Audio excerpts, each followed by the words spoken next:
السلام علیکم ورحمۃ اللہ وبرکاتہ۔ پہلے آپ جو ہے اس مردود خبیث طارق آل سعود، طارق مسعود میں نہیں کہوں گا، طارق آل سعود کی یہ گندی زبان آپ سن لیں، اس کے بعد میں آپ کے سامنے تبصرہ پیش کرتا ہوں۔ کسی کو دین کے قریب لانے کے لیے وقتی طور پر حق کو چھپانا تو جائز ہے کہ مسئلہ تو نہیں ہے کھل کے مسئلہ بیان کرنا، لیکن غلط بیانی جائز نہیں ہے۔ یہ شریعت کا مسئلہ چینج کر دینا جائز نہیں ہے۔ بعض لوگ کیا کرتے ہیں، ان کو پتا ہے کہ یہ فلاں مسجد کا امام یا رسول اللہ مدد بھی کہتا ہے، غیر اللہ سے مدد کا قائل ہے، اس پہ باقاعدہ مناظرے کر رہا ہے، تو اس کے پیچھے نماز نہیں ہوگی۔ نہیں یاری بات میرا خیال ہے۔ اب آپ اتنے براڈ مائنڈڈ نہ بنے کہ یار چلتا ہے یار مسلمان میں جوڑ پیدا کرنے کے لیے۔ بھائی جوڑ پیدا کرنے کے لیے کافر کے پیچھے تھوڑی نماز ہو جائے گی، اللہ کے بندو، اس کا ذبیحہ تھوڑی حلال ہو جائے گا۔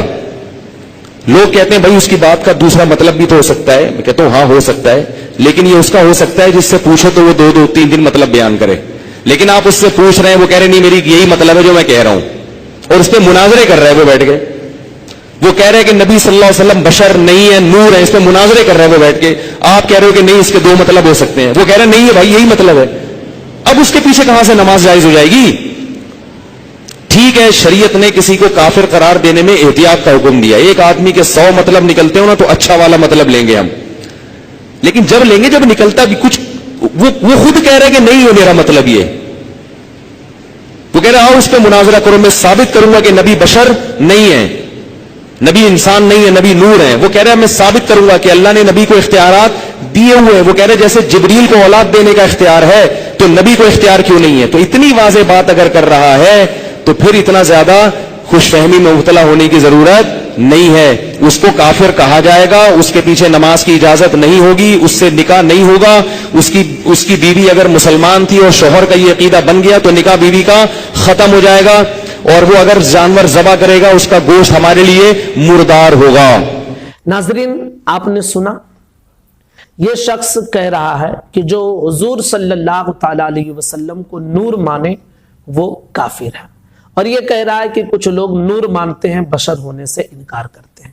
سب سے پہلی چیز اور بنیادی چیز آپ یہ سمجھ لیں کہ ہم حضور صلی اللہ تعالی علیہ وسلم کے بشر ہونے کا کبھی انکار نہیں کرتے ہیں۔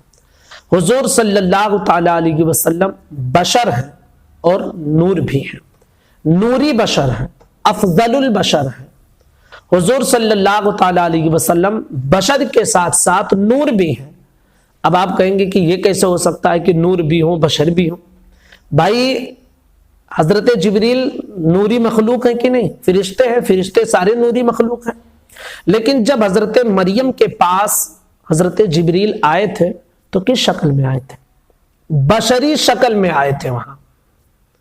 اب آپ سے میں پوچھوں کہ جبریل نور ہے، بشر کیسے بن گئے؟ آپ بتائیے، جبریل نور تھے، بشر کیسے بن گئے؟ حضور صلی اللہ تعالی علیہ وسلم نور ہیں، اور بشری صورت میں اللہ تبارک و تعالی نے انسانوں کے سامنے پیدا فرمایا ہے۔ تو سب سے یہ جو غلط بات کہہ رہا ہے کہ ہم بشر نہیں مانتے ہیں، بشری صورت میں حضور دنیا میں جلوہ گر آئے، نور ہیں، لیکن بشری صورت میں ہمارے درمیان جلوہ گر ہوئے۔ یہ پہلی چیز۔ دوسری چیز کہ کہاں یہ لکھا ہوا ہے کہ جو حضور کو نور مانے وہ کافر ہے؟ قرآن مقدس کی آیت مبارکہ قد جاءکم من اللہ نور، اس نور کی تفسیر میں چاہے تفسیر بیضاوی کے مصنف لیں، نصفی کے مصنف لیں، خازن کے مصنف لیں، تفسیر جلالین کے مصنف ابن کثیر، دنیا بھر کے مفسرین نے اس نور سے حضور صلی اللہ تعالی علیہ وسلم کی ذات پاک مراد لی، یعنی حضور ہی یہ نور ہیں۔ تو اب یہ تفسیر بیضاوی، خازن، یہ سب ان کے نزدیک کافر ہو گئے، حالانکہ خود انہی کی تفسیریں یہ اپنی جو ہے عالم کلاس میں پڑھاتے ہیں۔ یہ اب کیا پڑھتے ہیں نادان، مجھے تو یہ نہیں معلوم۔ تو جو نور مانے اس کو یہ کافر کہہ رہے ہیں۔ اب میں آپ کو بتاتا ہوں کہ اسی کی زبان سے، کیونکہ اس نے کہا کہ جو نور مانے وہ کافر ہے نا حضور کو، تو جو حضور کو نور مانے وہ کافر ہے، تو اگر کوئی کسی عام انسان کو نور کہے تو پھر وہ مسلمان کیسے ہو سکتا ہے؟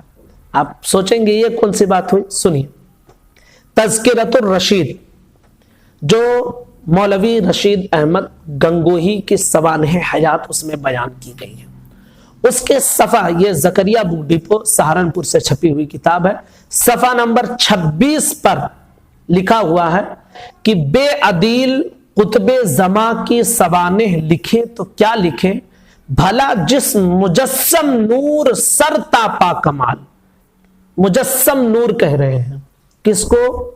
رشید احمد گنگوہی کو مجسم نور کہہ رہا ہے، جس نے لکھا صفحہ نمبر 26 پر آپ جا کر دیکھ لیجئے، بے عدیل قطب زباں کی سوانح لکھے تو کیا لکھے، بھلا جس مجسم نور سرتاپا کمال، تو مجسم نور یعنی پورا ان کا جسم نور ہی تھا، یہ پہلا جملہ۔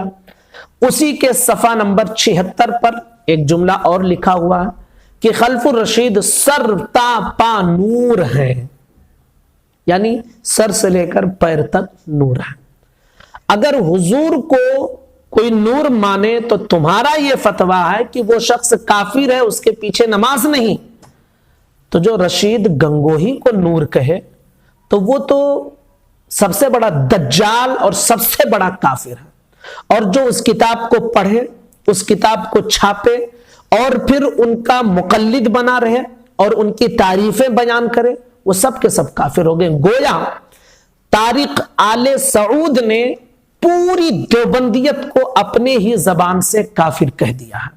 اب ہم پر یہ الزام مت لگانا کہ سنی لوگ جو ہے لڑاتے ہیں کافر کہتے ہیں، ہمارا تو جو فتویٰ ہے وہ تو آئی ہے کہ تم مرتد ہو، کافر ہی صرف نہیں، مرتد ہو، دین تمہارے پاس آیا لیکن تم دین سے پھر گئے ہو، لیکن تم نے خود اپنی زبان سے ہی اپنے اوپر کفر کا فتویٰ لگا لیا ہے، کیونکہ جو حضور کو نور مانے وہ کافر ہے جب، تو جو رشید احمد گنگوہی کو نور کہہ رہا ہے اور پھر پوری دیوبندیت کا اس کتاب پر اتفاق ہے، جس نے رشید احمد گنگوہی کے سوانح حیات لکھی ہے وہ ان کا مقتدی عالم ہے، ان کو مانتے ہیں، اس کتاب کو چھاپتے ہیں، اس کتاب کو بیچتے ہیں، تو پھر آپ بتائیں کہ طارق آل سعود نے ان سب کو کافر کہا یا نہیں؟ خود بھی کافر ہو گیا کیونکہ اسی مکتب فکر سے ہے، یہ دیوبندی ہی ہے، یہ خود بھی کافر ہوا اور پوری دیوبندیت کو کافر کہہ دیا ہے۔ اور جہاں تک ان کے عقائد ہیں تو ان کے عقائد تو ایسے گھٹیا ہیں، اللہ اکبر۔ دیکھیں اگر ہم کو مجبور کیا جائے گا تو ہم بیان کریں گے، ہماری کوئی ابھی یہ سوچ نہیں تھی کہ آپ کے خلاف بات بولو، لیکن ایک کلپ ملی تو میں نے سوچا کہ لوگوں تک اس حقیقت کو پہنچایا جائے۔ دیکھیں بہت سارے لوگوں نے اس کلپ کو دیکھا ہوگا اور گمراہ ہو گئے ہوں گے۔ اب آپ کی یہ ذمہ داری ہے، میں نے تو ریکارڈ کر کے ڈال دیا، اب آپ کی ذمہ داری ہے کہ عوام تک اس بات کو پہنچائیں اور اس کا مکمل طور پر یوٹیوب سے بائیکاٹ کریں، اس کے بیانات، اس کے کلپ کو ہرگز نہ سنیں، کیونکہ یہ پوری سنیت کو کافر کہہ رہا ہے اور صرف دیوبندی کو مسلمان کہہ رہا ہے، حالانکہ اس کی زبان کے اعتبار سے یہ خود کافر ہے اور اس کے سارے دیوبندی والے کافر ہو جائیں گے اسی کے فتوے کے اعتبار سے۔ تو میں گزارش کروں گا اپنے تمام لوگوں تک اس کلپ کو ضرور پہنچائیں تاکہ حقیقت لوگوں تک پہنچے اور لوگ اس سے دور رہیں، اس کے مسائل، اس کے بیانات کو ہرگز نہ سنیں۔ السلام علیکم ورحمۃ اللہ وبرکاتہ۔